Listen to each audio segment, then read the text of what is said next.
And they vary by type too. So there's one studios, 1 bedrooms, 2 bedrooms, and 3 bedrooms as well. So nothing in the proposal under 50% No. variable income. Not No, quite. not under 50%. Other questions from the community? Thank you very much. Alex, before Mr. Davis goes, can I say something? As you all know, I was assigned by DEMPED to receive comments by January the 8th for all of the community's input. I do want to add that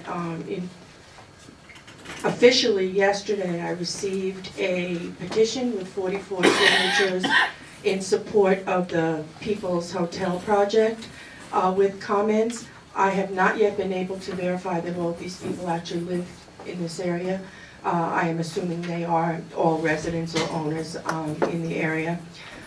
Unfortunately, their comments and their concerns did not go in because I didn't receive the information until, well, 2 weeks after the city asked for comments. But I do want everybody to know that I am announcing to all of you there was a petition, and it did have 44 names on it in support of the hotel project, and that I didn't want people to feel left out because they didn't make the deadline. Can I ask you a question? Where did that come from? That petition? It was an online petition through the Mount Vernon Not Parking Lots Anymore blog. Well, I run the blog. Just someone who comments on the blog created their own petition. I think they lived in 555 Mass, and they just posted it on my blog, and then some people picked up on it. But the blog doesn't necessarily support it. But I did want everyone to know that there was some support that we were not aware of previously. Mr. Peoples. Thank you. Good evening. Thanks, commissioners and members of the community. First, I want to introduce myself and tell you a little bit about me, because the developer who developed the project is critical. It's the identity of the project. I am Don Peoples. I run the Peoples Corporation. It is the largest African-American-owned real estate company in the United States. We have a portfolio in development right now of over $2 billion. We develop actively in New York City and Manhattan, Brooklyn, Las Vegas, San Francisco, California, Miami, Florida, Washington, D.C. I actually happen to have been born in Washington, D.C., as was my mother. My mother graduated from Spingarn High School. I grew up here, born and raised here. When my father used to go to work at the General Accounting Office building, he parked his car in this neighborhood, probably on this parking lot. While I built a national company, I'm a Washingtonian. I built my first building here in Washington, D.C.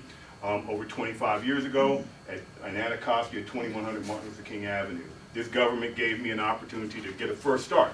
I had no chance, came back from after a year of college and got an opportunity to work in the real estate business. And so I'm very grateful to this city. From that point, as you may have heard, I'm vice chairman of the Congressional Black Caucus Foundation. I've served on President Obama's National Finance Committee both times, as I did for President Bill Clinton, so I'm very active. I remember when we didn't even have the right to elect our own government, and so I'm proud to be in front of the ANC, which again was part of, as a result of our Home Rule Act of 1974. I want to tell you that this is not about just building some more bricks and mortars. This is a community resource. This is not, frankly, it's not just Mount Vernon's resource. It's Washington, D.C.'s resource. And so it needs to be put to the best use of those whose property it is, the citizens of the District of Columbia. So for example, I know there was some concern expressed about my affordable housing plan. It's being built in Anacostia. Well, that's right, and everybody should care that affordable housing is being provided. And as you know, we have a challenge in the city of two cities. We have one prospering and one struggling. And so to bring the city together, we're going to make sure that some of these economic benefits from the city's resources go to those who need them. So we're going to build 200 housing units in Anacostia, and 100 will be affordable housing, and they'll start at 40% of AMI and work their way up to no more than 60% of AMI. That's good for all of us. There was some concern about, we have a program here. It's about our young people, giving them a better chance at life. So we had a program with the Hospitality High School of Washington, D.C. And I think Commissioner Messina indicated that there was concern that whether the Hospitality High School students could work in a local luxury hotel. Well, they do. The Hospitality High School has been around since Bill Marriott and others like me helped start it. I fund personally an entrepreneurial academy in the Hospitality High School.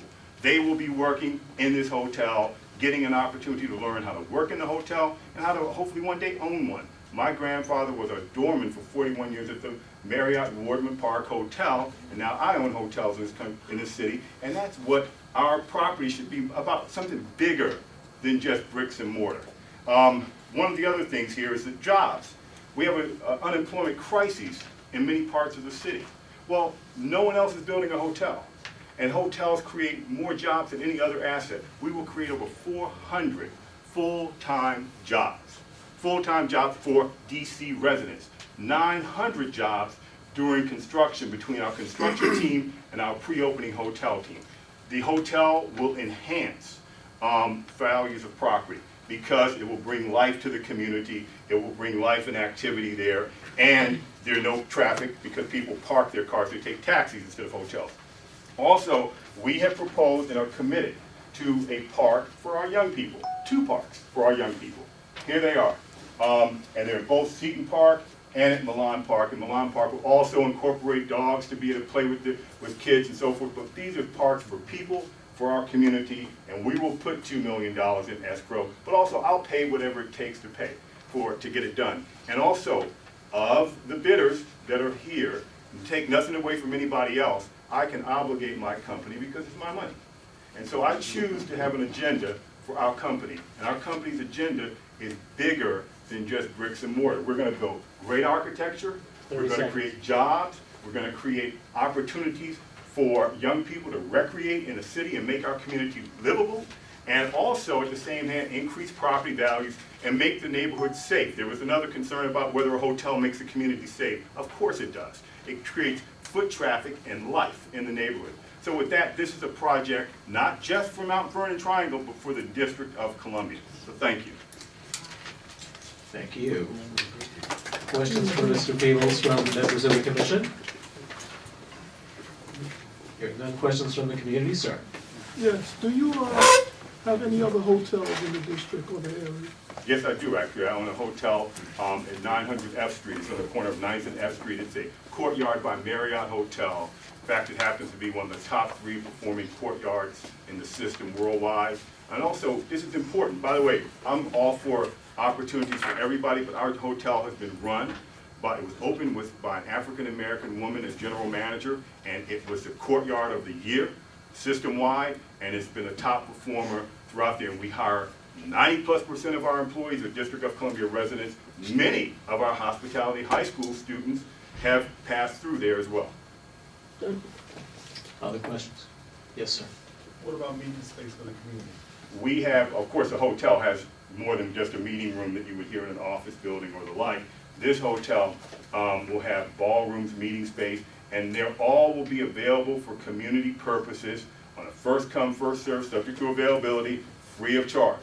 And should the community want to do an event there or events there, they will be done at a discounted rate. And we did that in Miami Beach. We've been very active in making our hotel in DC available here, and also our property in Las Vegas. So we're very focused on giving back to the community and to do it in more than one facility. And it also offers a broader range of what can be done. For example, in my property in Miami Beach, there's a program for academic achievers in an urban area called Overtown, which would be the equivalent of, say, Congress Heights here. They have an award ceremony. So we are hosting it in the ballroom so that the children and their families can be recognized for achieving a milestone. So those resources will be made available to the community too. Yes, ma'am.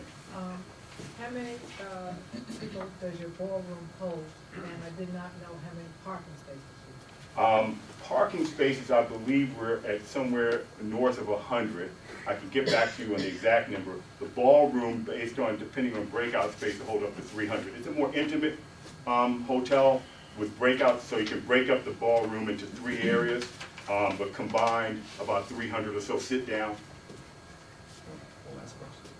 The last question. Right, just clarification. So are you saying that you're building, you mentioned Anacostia Yes, and this project? yes.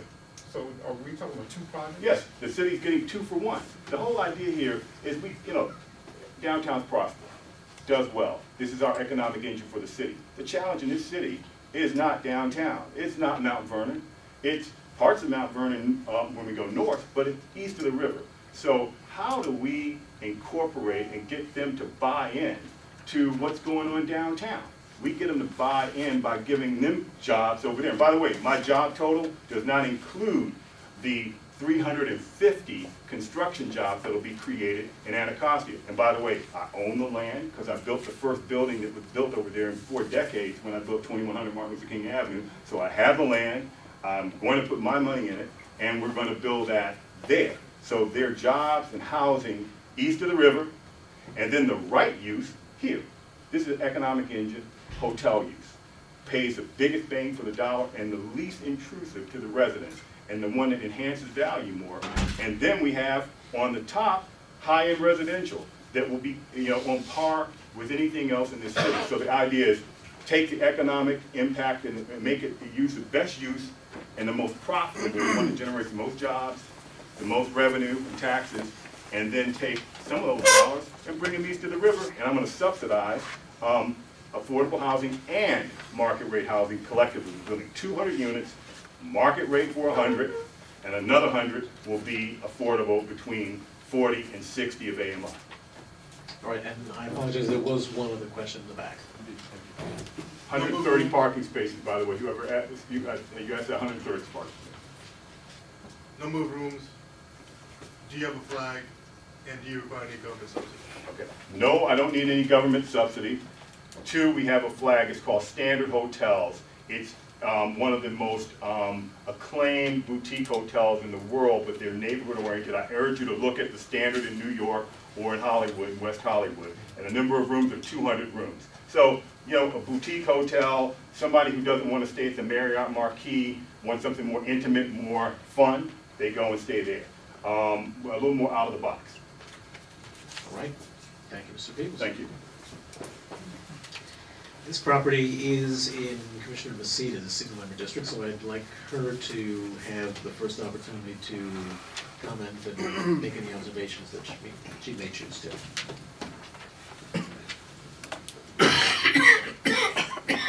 We're all coughing and carrying on. I think that my first is thank you to all of the developers, because this has been a very long process. It started 9 months ago, and usually people are finished, ready, have been assigned, and ready to go by now. So the city's kind of slowed up and as usual, moved at a snail's pace rather than a little faster as we wanted once the new RFPs went out. I think each and every one of your proposals has unique features and is going to be, if you are the chosen one, an amenity to the community. And I really appreciate all the effort and time. And I've worked with these developers probably 80 or 90 hours.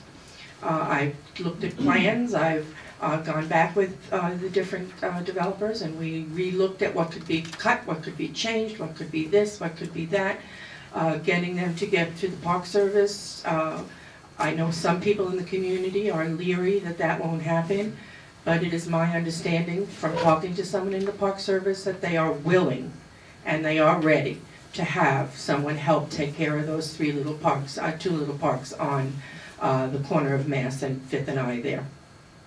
And so I wish you all very, very good luck. And I assume we are this evening going to be choosing in rank order. The commission will determine first, second, third, fourth choice to be presented to the city. So, Alex? Yeah, I would like to thank all the developers for your presentation. This will be a difficult decision because all of them have merits and will be a benefit to the community. I also have spent a lot of time studying each proposal, and it's something that this community really would benefit when that land is developed. And I just want to thank you all again for the time that you took to present, and I wish all of you success. I'll reiterate what the other commissioner said.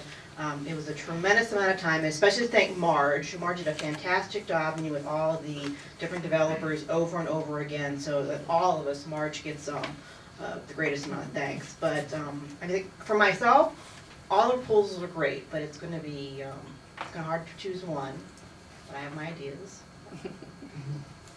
I too want to thank Marge for doing such a fantastic job and investing so much of her personal time and getting this process to this stage. And I want to thank all the developers for their time, effort, money, energy, because this definitely will be an asset to our community. And it will be a tough decision, but we do pray that all will end well, and we hope that the best decision will be made. Thank you. Okay. And thanks, Marge. You did a great job. And thank the developers. They did a great job with the proposals. And we studied them, we looked at them. It's going, like you said, it's going to be a tough decision. Thank you anyway.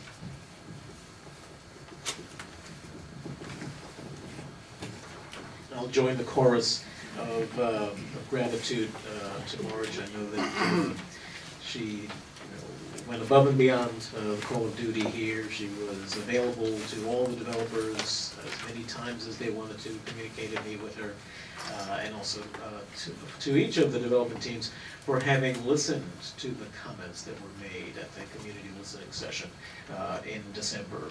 There are many occasions where respondents to RFPs don't make very many changes at all to their proposals for the best and final offers. And I want to congratulate each of the teams for having not gone that route, but actually having listened carefully and having bettered the deal for the community, not just for the sake.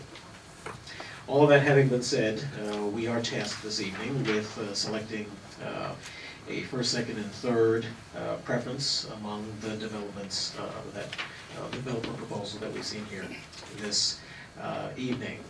So I will again start with Marge. Marge, if you would like to offer your first, second, third, and fourth recommendations. I don't need a mic. You can all hear me, right? Yeah, I'm at the big loud mouth. I have to tell you, it was the hardest decision. I lost a lot of sleep last night trying to come up with whom I would pick. And it really is, every one of you has a great proposal. In order, my number one pick would be the Akridge Group. Second would be CSG. Third would be Peoples. And fourth would be the Modi.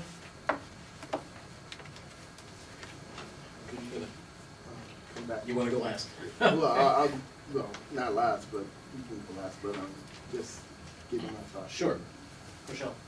All right. Okay, so first I pick Akridge, second I pick CSG, third I pick MTC, JBG, and the fourth I pick Mr. Peoples.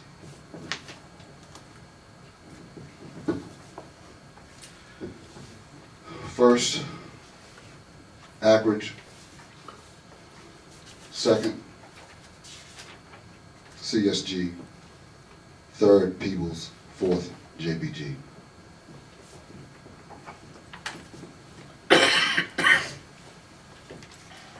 First, CSG. Second, JBG. Both. Third, Akridge. And fourth, Peoples.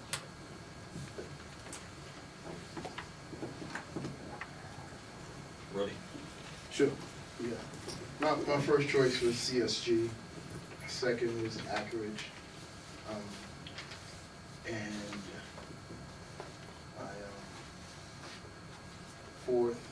my third is the TC, no, I'm sorry.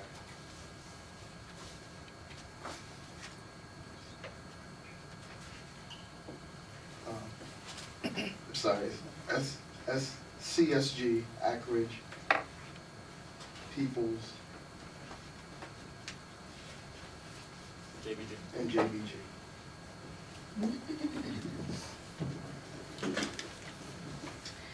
And I'll give you my recommendations, but first, the reasons why I've chosen CSG as my first preference and Peoples as the second preference is because we do have right now a glut of residential development that's taking place on this square and the Mount Vernon Triangle. As a matter of fact, we're going to be hearing a zoning request later this evening for a developer that has an approved project that is actually asking for another 2 years to decide what to do with it because of the large number of residential units that are under construction here.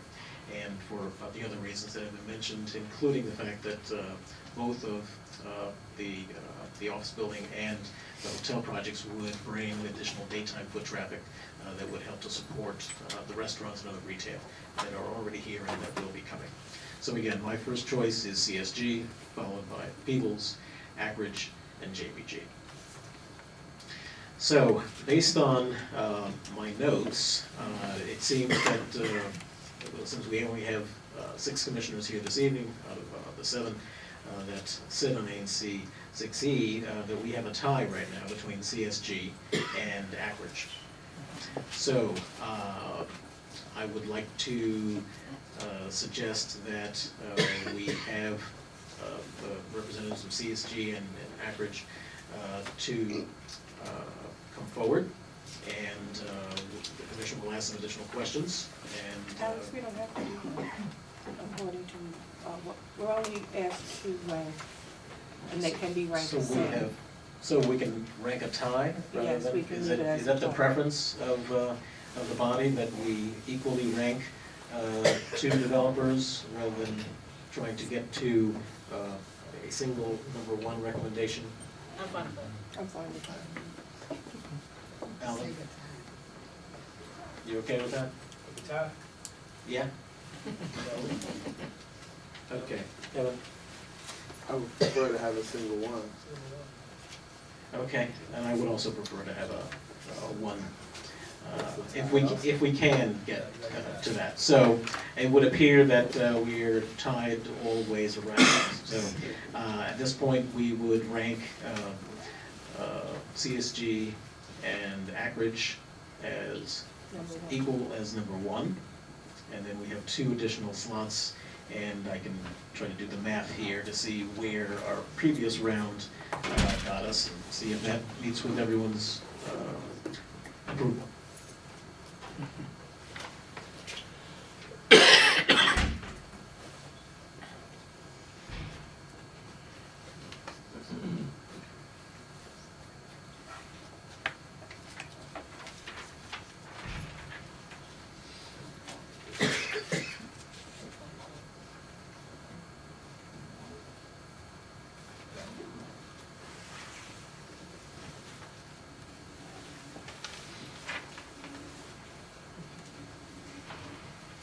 By my reckoning, we have 4 commissioners that indicated that the Peoples presentation or proposal would rank at #3.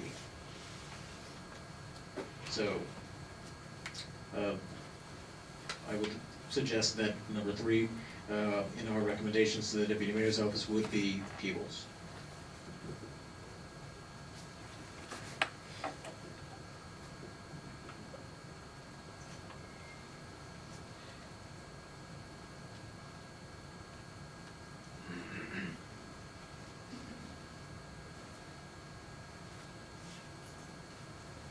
And then obviously, JPG is the 4th of the bidders that would be ranked. Well, actually, would end up being tied for #3, technically.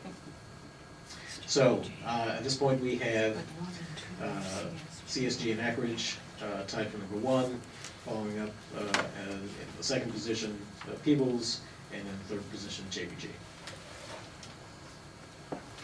So I would move that Advisory Neighborhood Commission 6E forward a recommendation to the Deputy Mayor for Planning and Economic Development that CSG, Urban Partners, and Ackridge Development's responses to the RFP be ranked as number 1, tied for number 1, that Peoples Development be ranked as number 2, and that JBG be ranked as number 3. And I would ask for a second. I'll second. It's been properly moved and seconded. Any further discussion on the part of the commission? Hearing none, all in favor signify by saying aye. Aye. Is that unanimous? Thank you very much.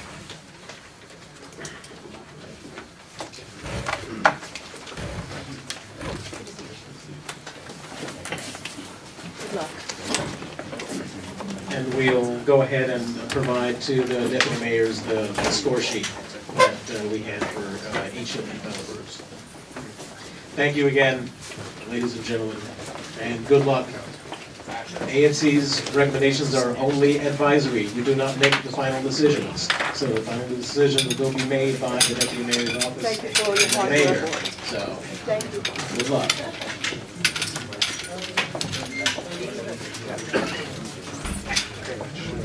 Thank you for all your hard work. All right, we'll take a moment for our next presenter to set up.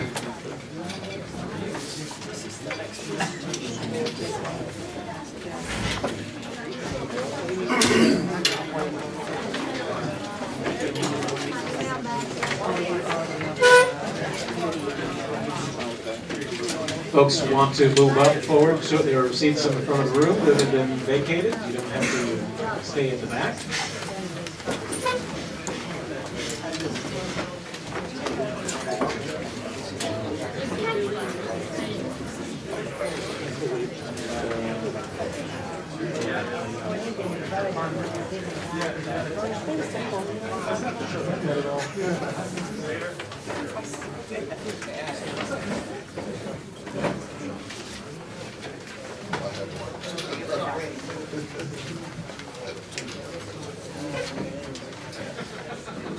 All right, and if someone at the back of the room could just pull the door shut so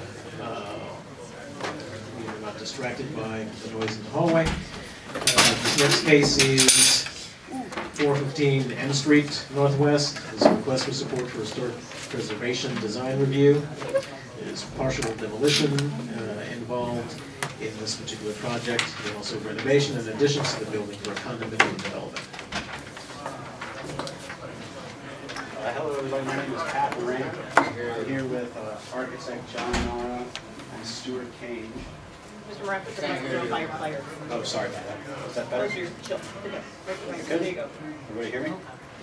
My name is Pat Moran. I'm here with architect John Nara and Stuart Kane, and we're here to introduce you to a project we have planned for 415 M Street.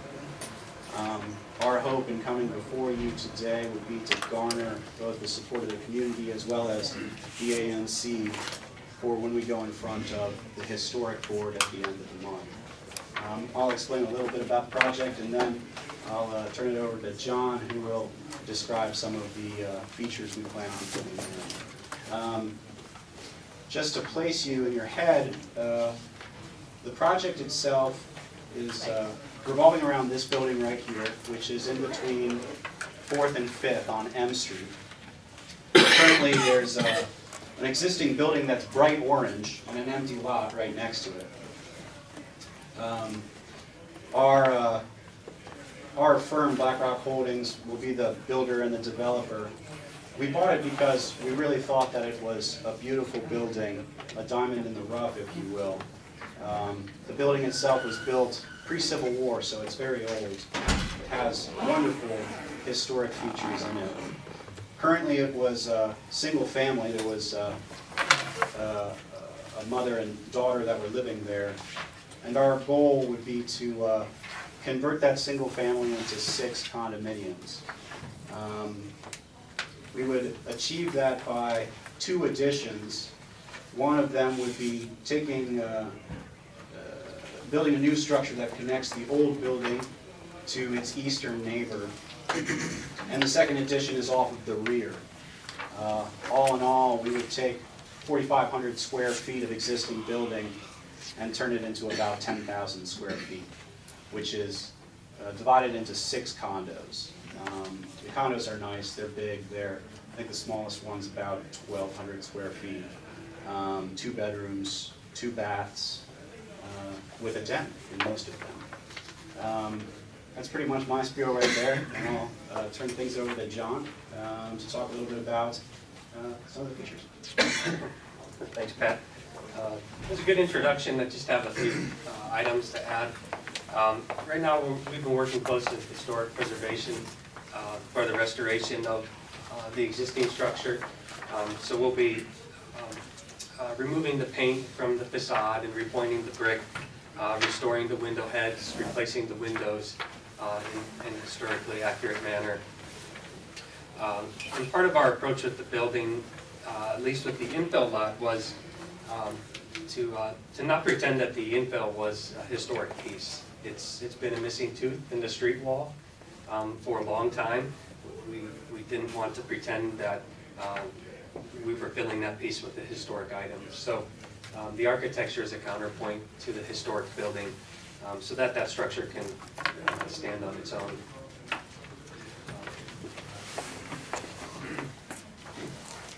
And then these views are general massings of what happens in the back. Currently the building has quite a nice courtyard in the back, created by the step back in the existing building, and we wanted to maintain that open space along with the open space in the adjacent that the adjacent buildings create.